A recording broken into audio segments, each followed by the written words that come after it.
Welcome back to the channel, everybody. Today we're talking about how to make your opponent miss. There's a number of ways to go about this. It's not as simple as one thing. And we're gonna look at strategies and tactics that guys like Adesanya, Floyd Mayweather, Georgi Petrosian, what are they doing to be so evasive and make their opponents just throw into the air?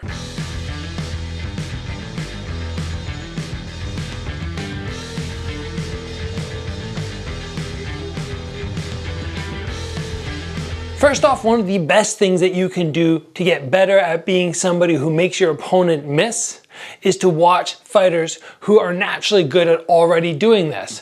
But if you don't have the time for that, I'm here for you today to basically break down and condense all of this information so you can go and try it. But I would definitely suggest watching some of these guys in action as well. First off, if you have somebody who's very good at counterpunching, they see movement and they throw. They block, they throw. What you can start doing is throw a bunch of fakes. Because if somebody, as soon as they say movement every time, they start throwing, they say movement, they're like, oh, check hook, oh, throw. What you can do is you just start twitching.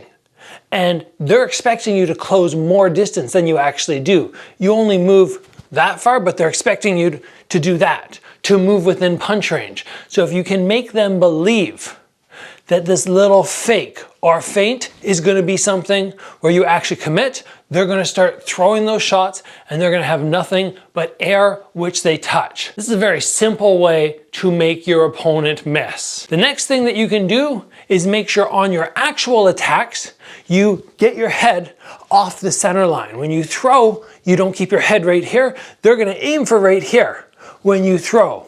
But if you drop as you throw your first shot, that counter which they're throwing, it's gonna go right by the head. You land and then you follow up with your head here. Your head is moving from spot to spot as you throw. You're essentially slipping as you punch. Very, very good way to stay safe, especially if you're the guy with the shorter arms and you're relying on the fact that you have to close distance to get within punch range, but you don't want to eat shots from the guy with the longer arm as you enter. The next thing which you can do, which is probably pretty much the best slip that you can get really good at, is anytime you see movement, just pull your head back. People are generally on their hooks gonna be aiming for here. So if you can get your head there, that means hooks and uppercuts are gonna swing by. In addition, straight punches often come about that far through.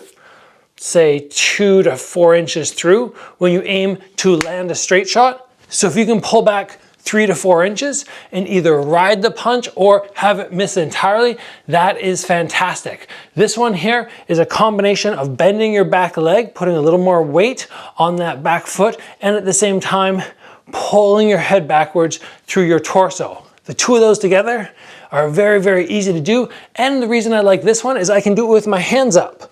I don't have to drop my hands entirely to get this slip off, as opposed to other ones where if I go sideways like this, my hand becomes a target and sort of bounces out of the way, making counter shots more difficult. So work this lots. You can just twitch your head backwards and you're gonna have people missing all the time. Now, because this is not only a boxing channel, we don't just talk about hands here, we talk about the legs as well. So we've got to address, what do we do for kicking? How can we be evasive and avoid kicks? Something that you see Saenchai do very often to make his opponents miss the kicks is he sort of hinges from the midsection. The midsection stays stationary, but the upper body or the lower body can become points of movement.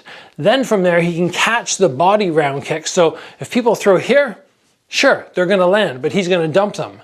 If they come up to head level, he just slips back, my lead hand drops, and if they come low, I just hollow out right from the lower body, here or here, and I can just start playing this little game, basically where I'm just like this, forward, back, forward,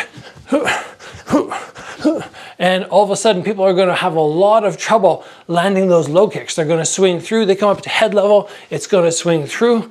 A lot of missing will happen if you can get that or that into your arsenal. The final tactic I want to talk about today to make your opponent swing and miss with so many attacks is to make sure that when you finish your combo, you roll at the end to get out. 1, 2, and I roll. If I'm coming in for jab cross hook, I roll. I don't wait for my opponent to throw his shot. I don't go, okay, 1, 2, 3, oh, he's throwing roll now. I just do it. I always finish with something. 1, 2, 3, 4, I roll out. If I come in for just a single lead hook, whoop, I roll out.